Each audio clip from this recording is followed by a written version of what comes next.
Que el Señor añada bendiciones a sus vidas, mis amados hermanos, y la paz de Dios reine en cada uno de vuestros corazones. Antes de dar inicio a nuestro sermón del día de hoy, quisiera expresarles un caluroso saludo de parte de la Iglesia Bíblica, Evangelio de la Gracia, que ellos saben en estos momentos que yo estoy aquí con ustedes compartiendo este tiempo precioso. De verdad que me he quedado sorprendido ver en la comunión que ustedes se hallan.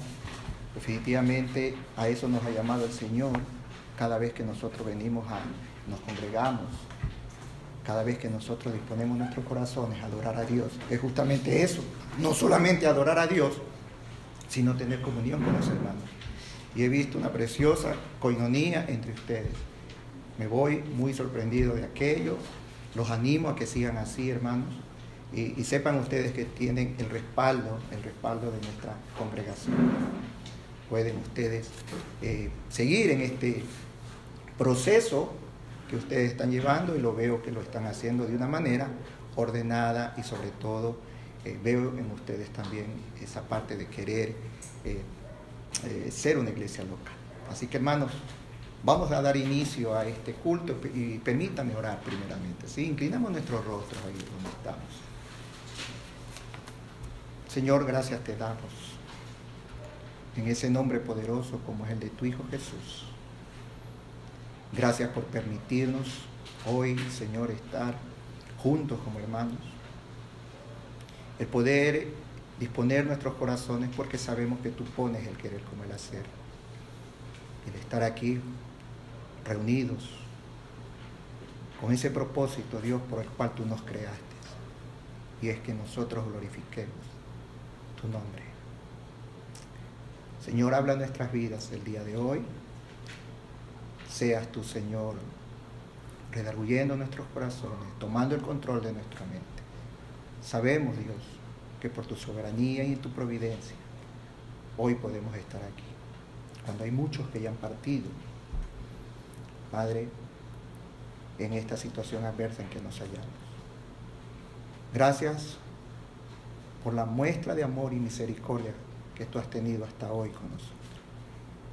Bendice este tiempo precioso. Te lo pedimos en el nombre de Jesús y en la gracia de tu Espíritu Santo. Amén. Mis hermanos, tal como le han dado a ustedes en la hojita de apuntes, tomando en cuenta y consideración de este tiempo que estamos celebrando, diciembre, fiesta decembrina. Hoy vamos a hablar acerca, pues, de esto, de la Navidad. Y nuestro sermón de hoy tiene un título como Un poderoso Salvador y Rey. Y vamos a tocar dos sencillos puntos, que es la iniciativa divina, y a su vez esta iniciativa divina tiene su explicación en sus subdivisiones, donde vemos que el Creador entró a la creación y Él vino con un propósito. Él vino a salvar a su pueblo. Y al hablar de salvación, pues bueno, tenemos que hablar también de salvación divina. ¿Cómo lo hizo? Si Él es Dios, Él tenía que morir y Él tenía que adoptar una personalidad humana para poder hacer, es decir, se encarnó. Ese Dios que estuvo con nosotros también, lo que hizo a través de su muerte es reconciliarnos con el Dios Padre. Pero para reconciliarnos, pues también nosotros tenemos que topar el tema de la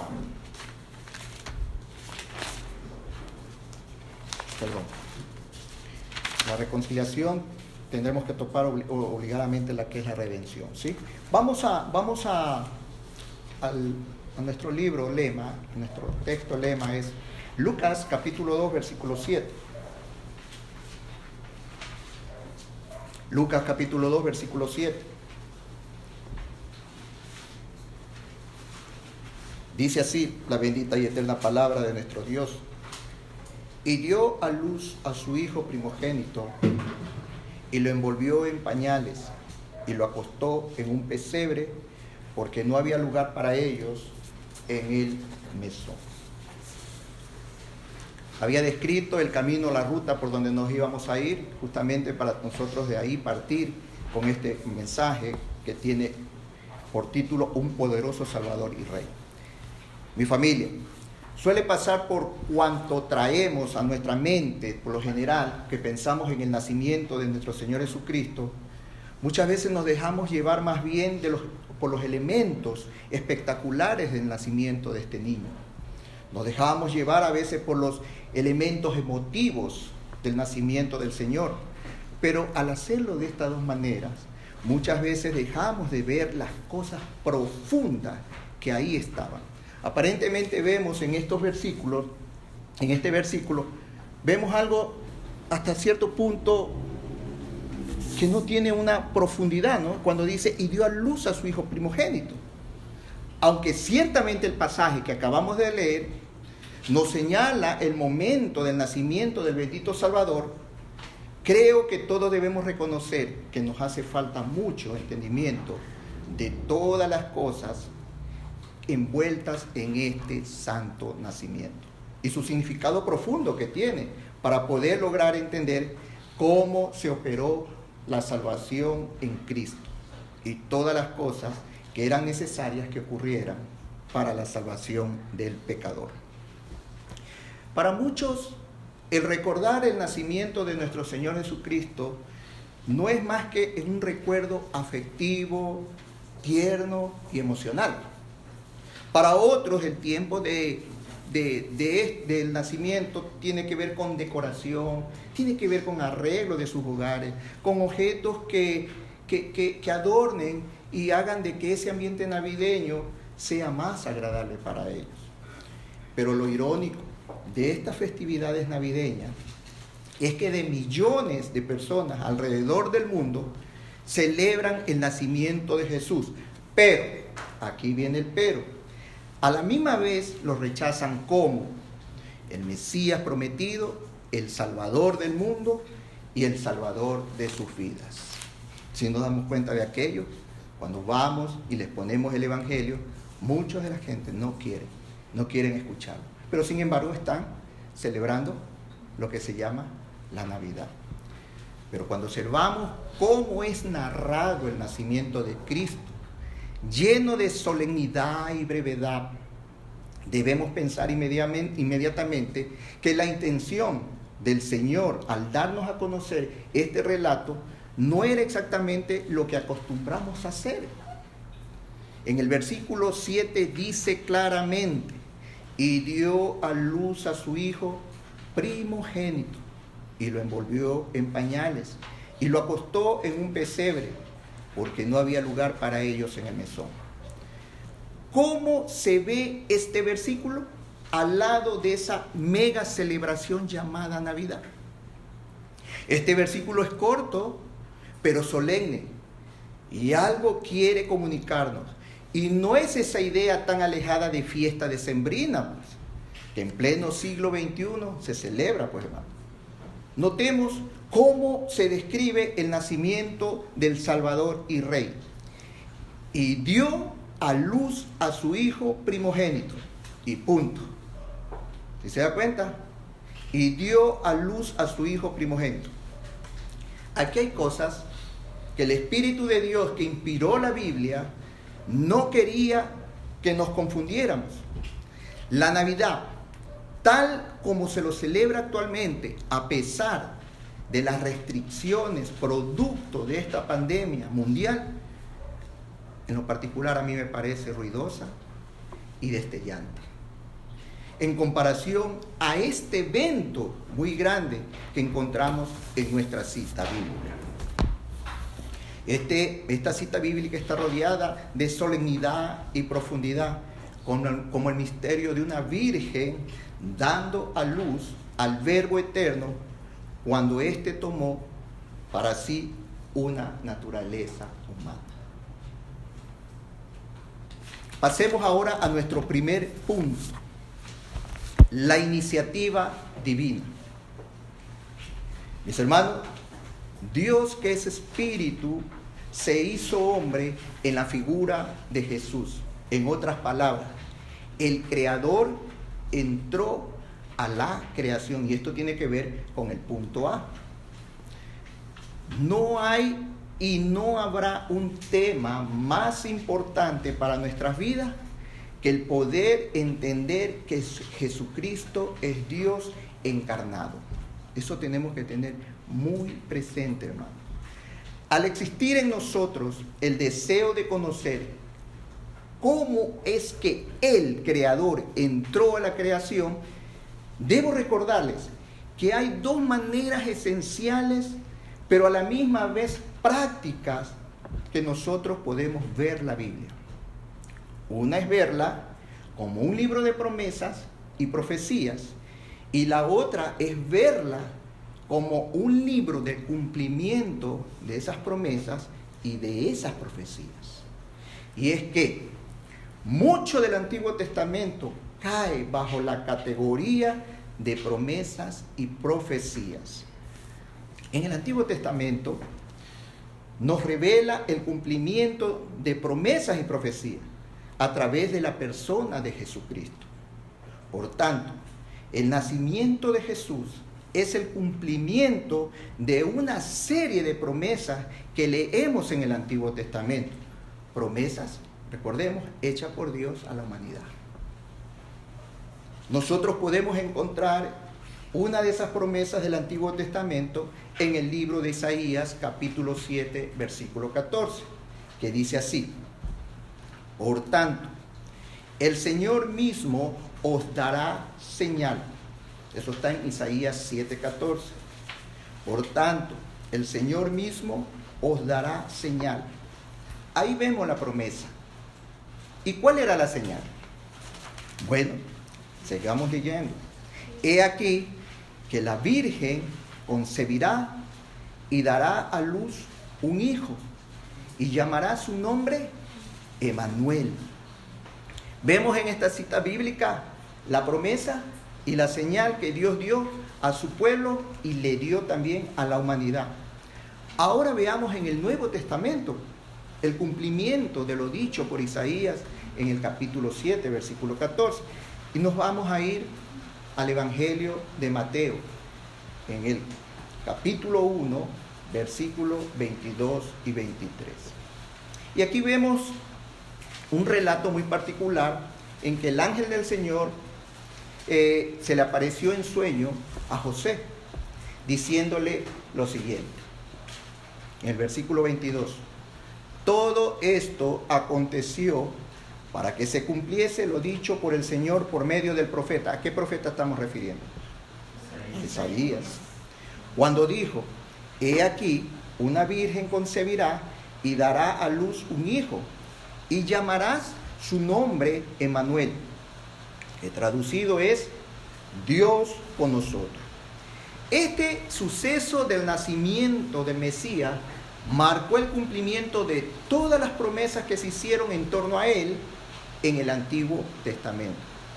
Así que el libro de Isaías, vemos ahí las promesas de la venida de un Mesías, y en Mateo vemos el cumplimiento, y no solamente el cumplimiento, hermanos, sino que también vemos la manifestación de esa promesa y profecía que Dios había dado al pueblo de Israel. ¿Y cuál era esa promesa? Que su pueblo iba a ser salvo por un hombre. Esa era la promesa. Y este hombre vendría a ser un profeta entre ellos y su pueblo, tal como se nos describe en Deuteronomio capítulo 18, versículos 18 y 19. Y leamos. Deuteronomio capítulo 18, versículos 18 y 19. Y dice así: profeta, y nótese que dice profeta, está en singular.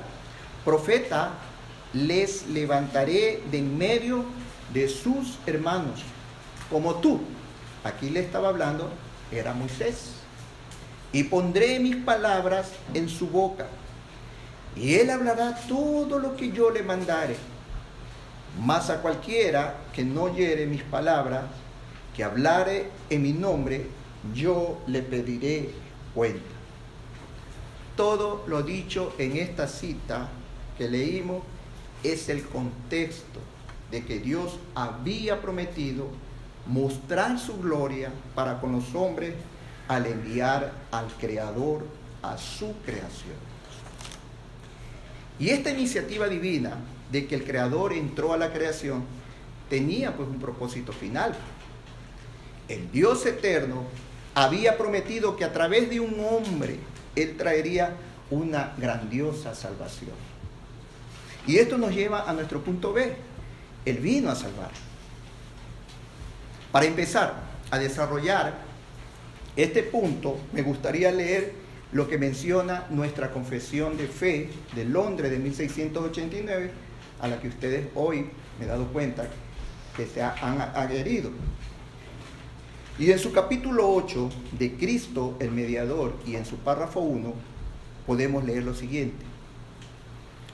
Agradó a Dios en su propósito eterno escoger y ordenar al Señor Jesús, su Hijo unigénito, conforme al pacto hecho entre ambos, para que fuera el mediador entre Dios y el hombre, profeta, sacerdote y rey, cabeza y salvador de la iglesia. Escuche esto, cabeza y salvador de la iglesia, el heredero de todas las cosas y juez del mundo, a quien dio desde toda la eternidad un pueblo para que fuera su simiente y para que a su tiempo lo redimiera, llamara, justificara, santificara y glorificara. Hasta aquí el párrafo 1.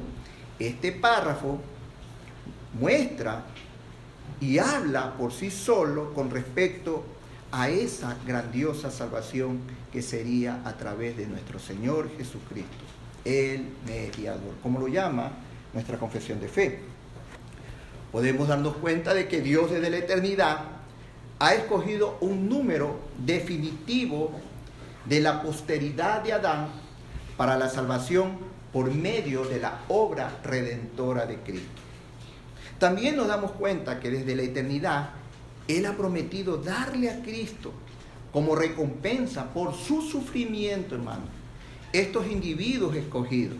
Y ahí entramos ustedes y yo, ya que Cristo se comprometió a cumplir y a sufrir todo lo necesario para este fin.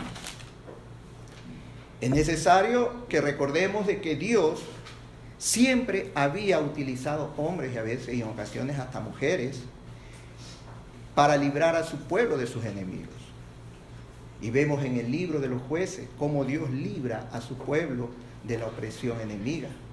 Observamos también en el Antiguo Testamento la figura de reyes, y tenemos ahí a David, tenemos a Salomón, y esta figura de rey tenía una función principal, entre otras únicas, y era el de cuidar, preservar y salvar al pueblo de Israel de la opresión y ataque de tropas enemigas.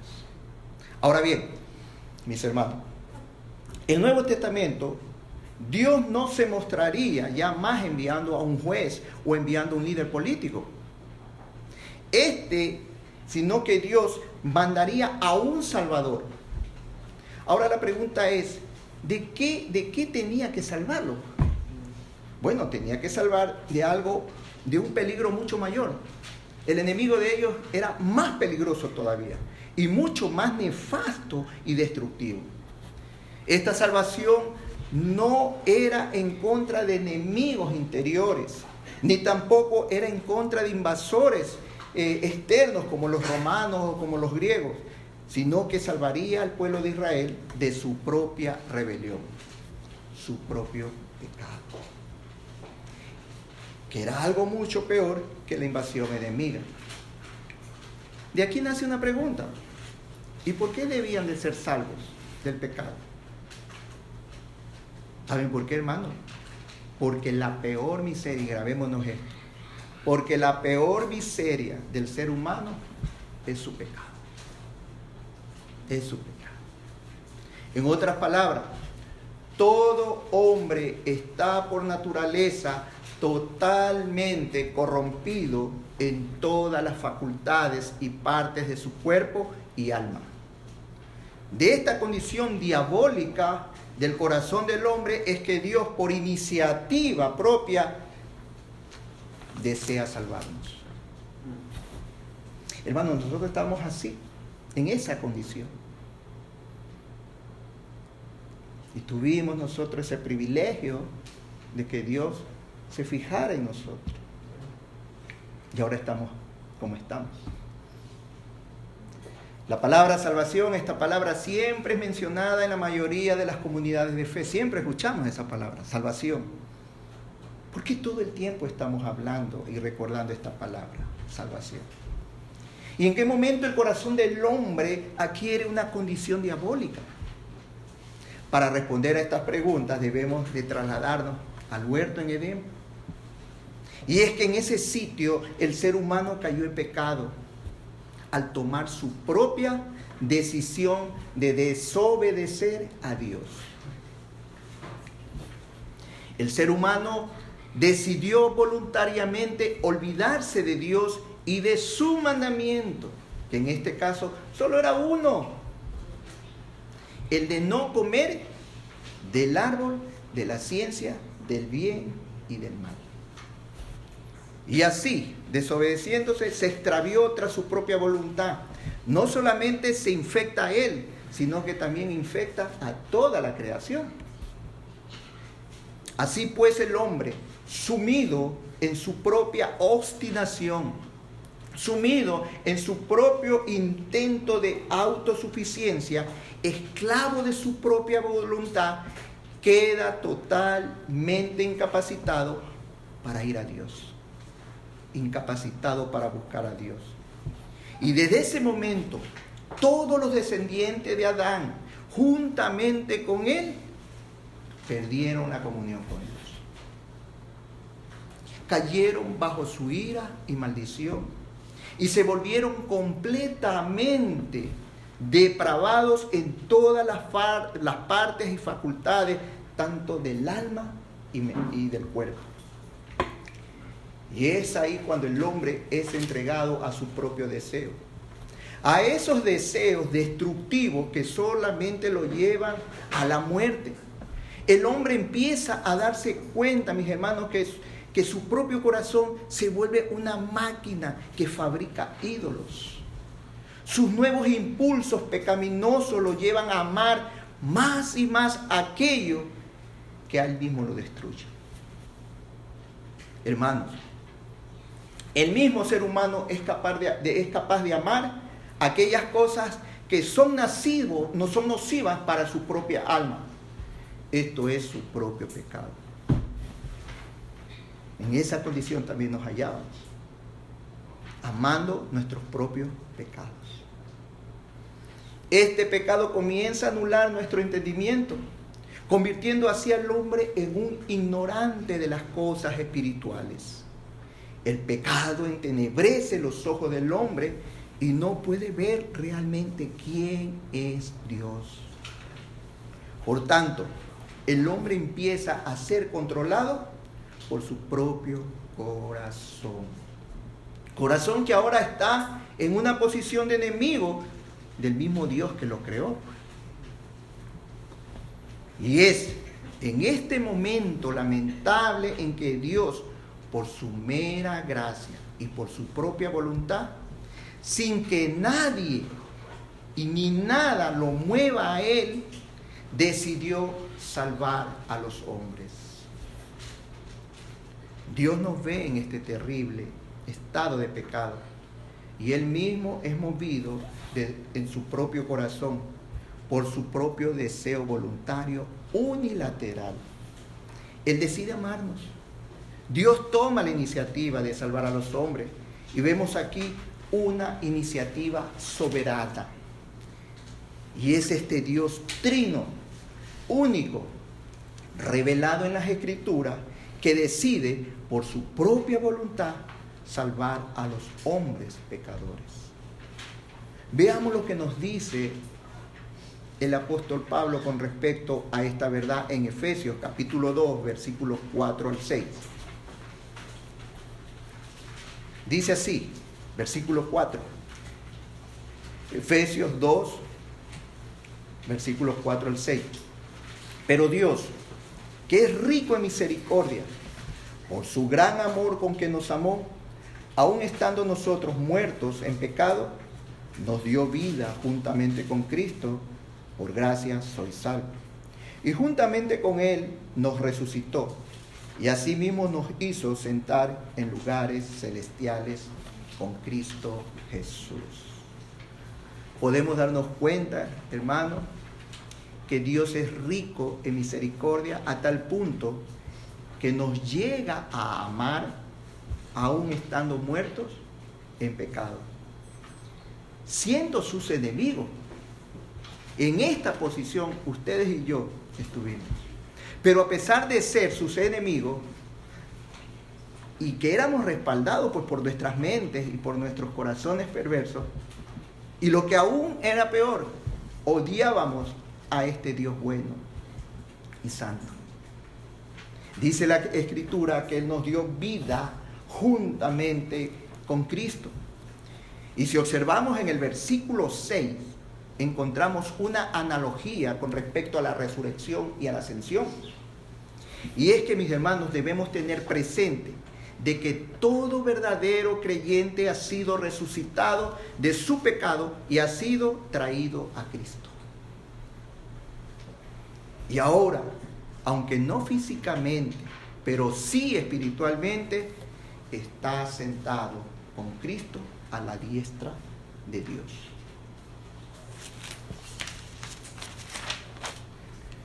A nuestro Dios no simplemente le nació salvarnos, sino que Él mismo orquestó todo en un plan que lo vemos desde el Génesis hasta el Apocalipsis.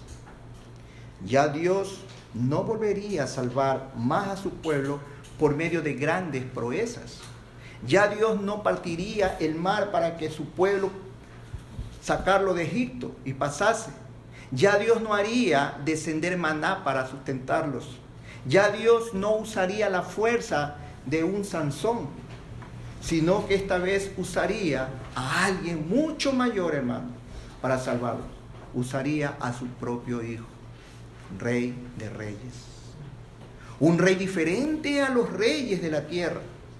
Muchos reyes de la tierra nacieron en palacios. Otros nacieron en cunas de oro. Nacieron rodeados de riquezas materiales. Y muchos de ellos han heredado sus grandes nombres, grandes fortunas y grandes apellidos. Pero nuestro rey es un rey diferente. Él es el rey de todo el universo, hermano. Como nuestro rey, Él es el dueño de todo lo existente. Como nuestro rey nos somete a Él mismo para reinar sobre nosotros. Y no solamente reina sobre nosotros, sino que también nos defiende. Y continúa en esto. Présteme atención, hermano. Él continúa en esto, haciendo que retroceda el reino de la oscuridad y que avance el reino de la gracia en la tierra. Eso hace nuestro Dios. Este es nuestro poderoso Salvador y Rey, nacido en un pesebre, y su nombre es Jesús, porque Él salvaría a su pueblo de sus pecados. Este es nuestro poderoso Rey, Jesucristo, quien es la cabeza y el Salvador de su iglesia. Y en términos de esta plenitud, de ser Salvador y Rey, es que Él debe ser alabado y honrado por nosotros, sus hijos. Eso también tenemos que recordarlo. Escuche esto, hermano. Donde no es reconocido de esta forma, no es ni cabeza ni Salvador, y aquella no puede ser su iglesia.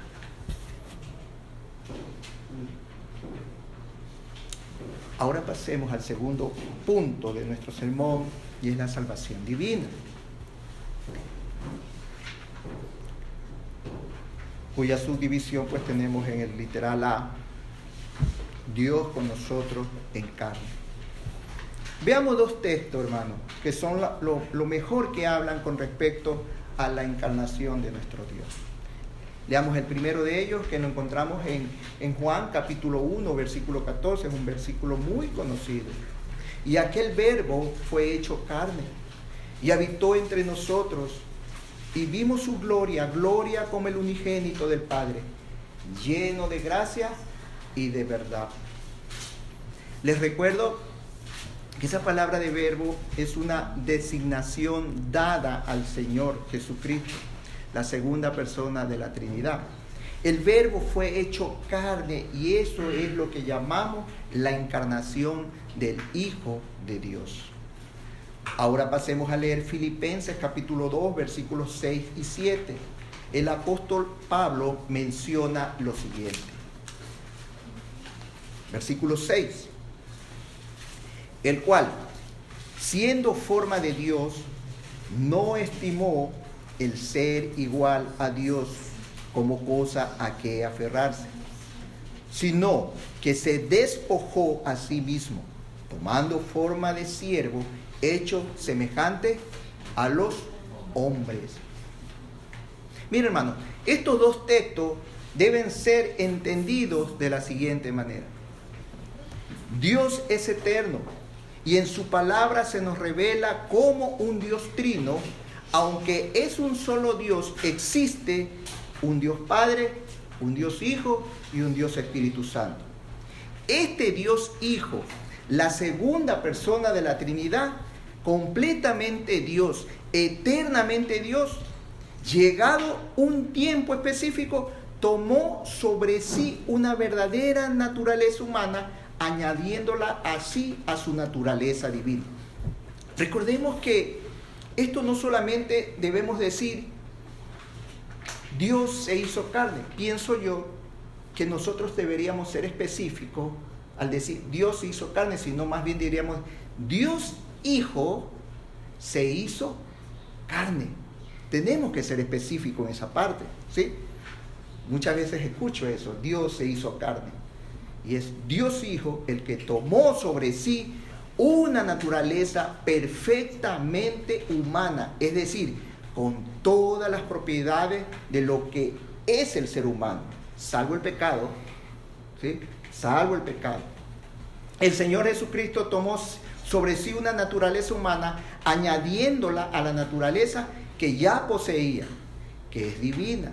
A esto se le llama que fue hecho carne. Lastimosamente, los hombres naturales, al no comprender este tipo de cosas, prefieren razonar diciendo, todo eso es mentira. Lo que no entiendo, no lo creo. Definitivamente, eso es lo que hace. La Escritura es clara, porque el hombre natural no discierne las cosas espirituales, porque para él son locuras. Ahora bien, el Hijo que por obediencia a su Padre abandona la gloria que tenía antes que el mundo fuese. Y al entrar a este mundo, es como que este mundo le diera la bienvenida a él diciéndole lo siguiente: eres hombre y ahora recién vas a experimentar lo que experimentamos los humanos. Necesidades, limitaciones. Y al venir a ser hombre se hizo también siervo entre los hombres. Y no solo eso, sino que también se hizo sujeto a la obediencia de su Padre, que más tarde lo llevaría a la cruz. Hermanos, pensemos en esto. Si alguno de nosotros tuviésemos la oportunidad de ser jefe de una empresa y de un momento a otro nos cambian y nos hacen obrero, ¿qué es lo primero que se nos viene a nuestra mente?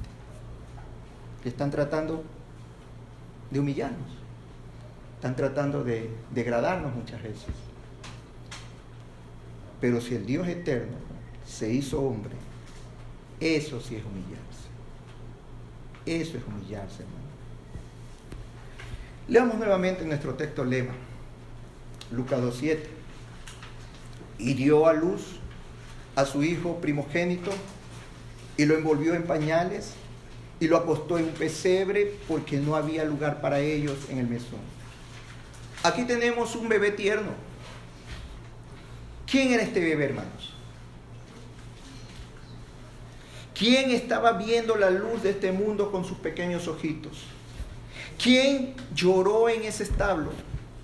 ¿Quién estaba siendo envuelto en pañales y apretado con cariño en el pecho de su madre a causa del frío? ¿Quién era aquel niño? Era el Hijo de Dios, la segunda persona de la Trinidad, que tomó sobre sí la naturaleza humana con todas sus propiedades particulares.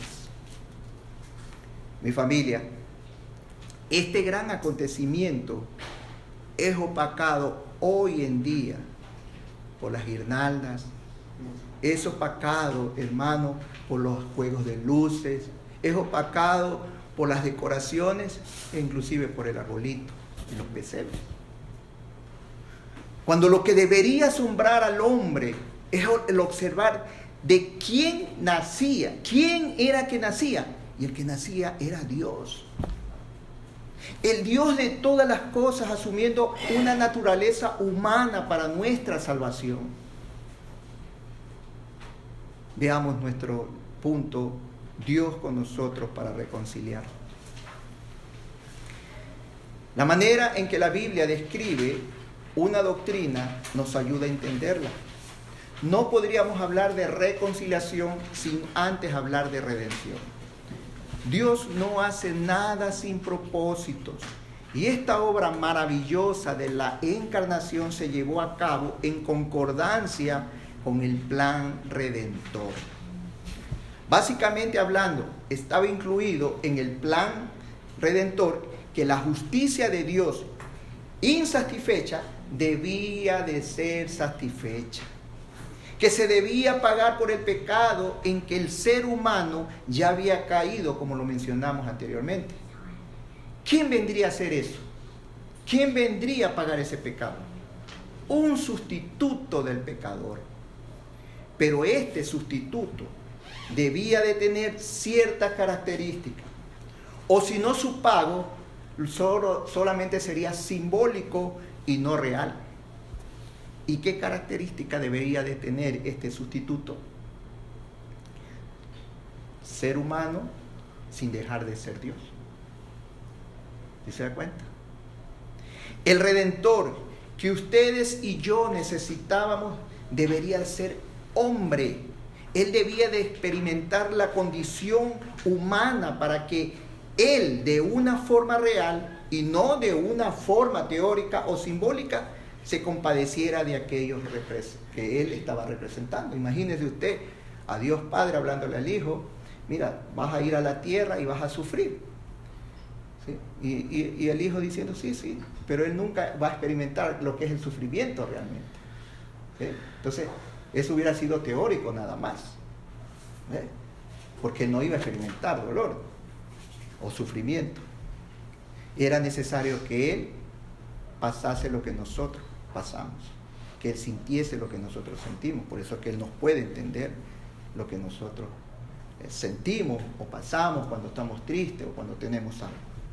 Leamos Hebreos capítulo 2, versículo 14. Hebreos capítulo 2, versículo 14. Así que, por cuanto los hijos participaron de carne y sangre, Él también participó de lo mismo, para destruir por medio de la muerte al que tenía el imperio de la muerte, esto es, al diablo. Este texto nos deja muy claro ver que el Hijo de Dios tenía que ser humano, tenía que tener carne y tenía que tener sangre para poder morir. Y es que, hermano, sin derramamiento de sangre no se hace remisión. Así lo encontramos en Hebreos 9:22. Y Colosenses 1:14 nos dice: quien tenemos redención por su sangre, el perdón de pecados. La palabra redención significa librar a una persona de la cautividad pagando un precio. El propósito de un rescate es para obtener una liberación de aquellos por quienes el precio ha sido pagado. Es inconcebible, hermano, que un rescate sea pagado y las personas permanezcan todavía como prisioneras. Por tanto, solo los que son realmente librados del pecado pueden ser aquellos por los cuales Cristo murió. Y la redención no puede ser universal, como muchos piensan. La redención es particular, puesto que solo algunos son redimidos. Y en eso tenemos el privilegio, hermanos. Y tenemos que ser muy agradecidos con nuestro Dios de que nos haya dado esa oportunidad, de que hayamos estado en su mente desde la eternidad al habernos escogido. Así que lo que Cristo obtuvo por su muerte es reconciliación. Y vosotros también, que erais en otro tiempo extraños y enemigos en vuestra mente, haciendo malas obras, ahora os ha reconciliado en su cuerpo de carne por medio de la muerte, para presentaros santos y sin manchas e irreprensibles delante de Él. Eso reza Colosenses capítulo 1, versículos 21 y 22.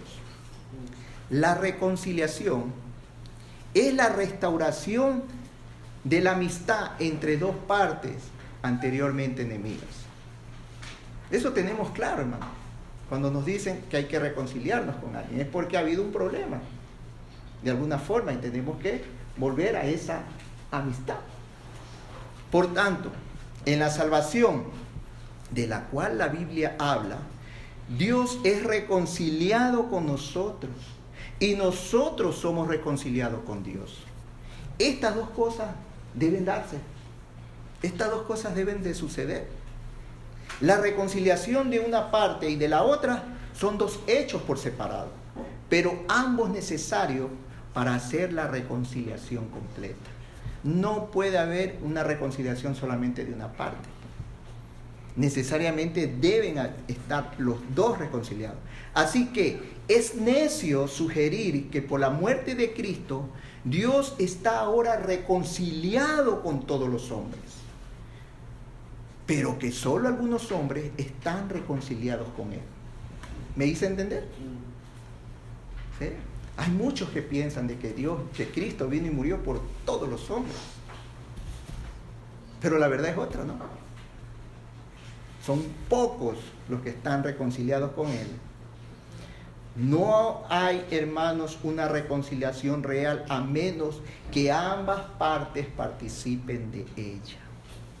El efecto de la muerte de Cristo fue reconciliar a Dios y a los hombres. Y viceversa, Dios con los hombres y viceversa.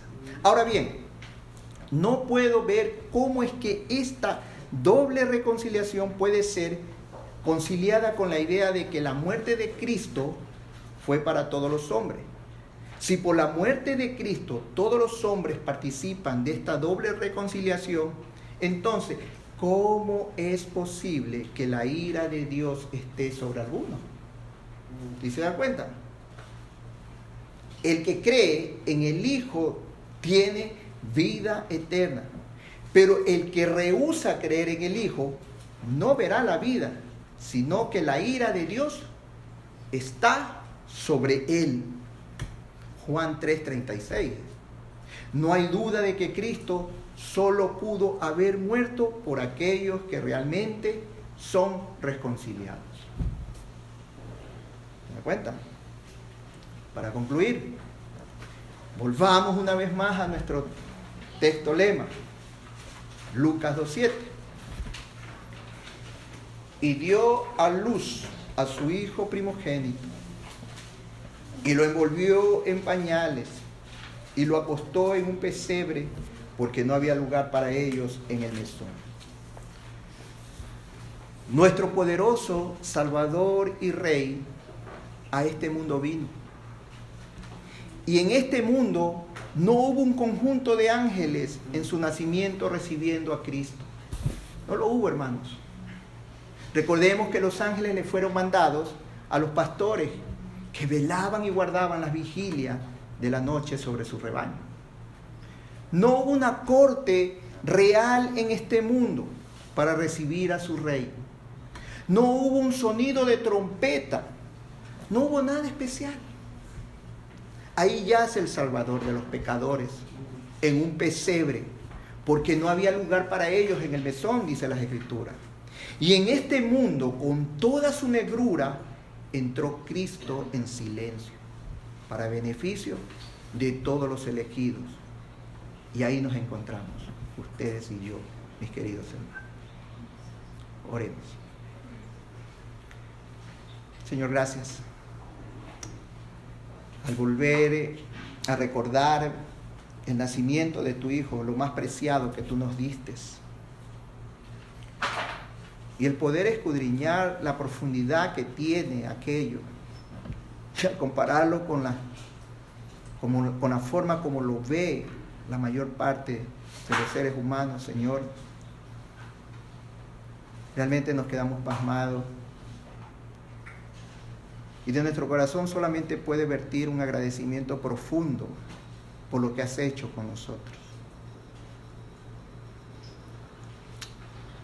El encarnarse su Hijo,